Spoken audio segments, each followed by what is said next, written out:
Welcome back to Come Back to Nature. On this episode, we're going to be talking about all the different types of winter weeds you might find out. So we're not going to go over too many. We're just going to go over a few that might help you kind of see what's out there in nature at this time of year when nothing's really growing particularly, when there's things that you're waiting for the green growth, but there's still a lot of things out there that you can actually have a look for.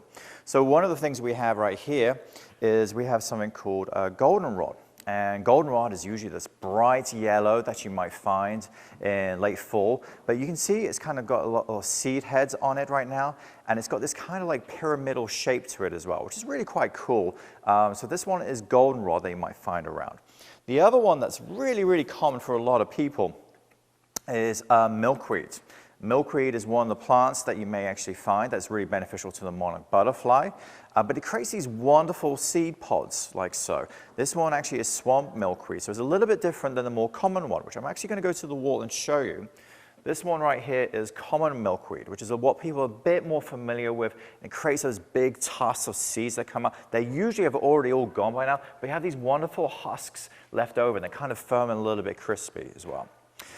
Some of the other things that we find, especially around here, is this one is called swamp mallow.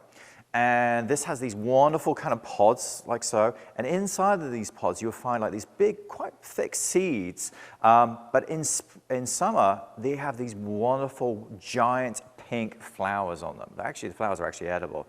And it's one of the northernmost species of it. And it's actually in the hibiscus family. So it looks like a very tropical plant. It is native to Illinois. It's really quite cool to actually have an explore around. The other plant I want to talk about briefly is a fairly common one.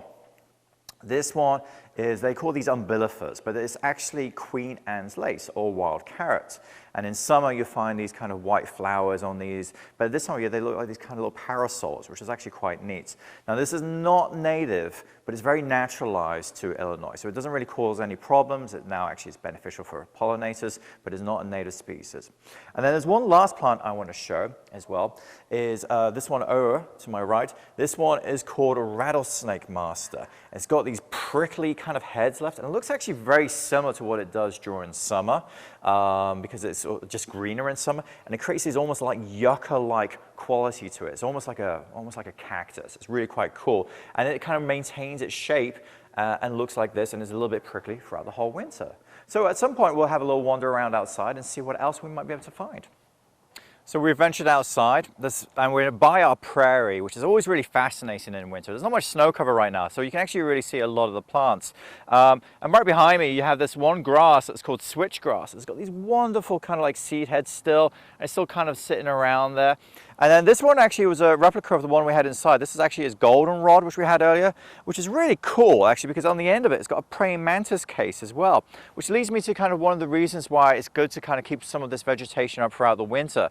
What happens is it's really beneficial sometimes to leave all these bits and bobs and the vegetation still standing, because it allows for pollinators to overwinter. And pollinators are so essential for our prairies, our gardens, our agriculture, that it's good to give them the places to live to overwinter throughout the season, so they can come back next year and still be able to repopulate and be able to do all the pollination that was really needed. So I hope you enjoyed this edition of Come Back to Nature, and I hope to see you soon.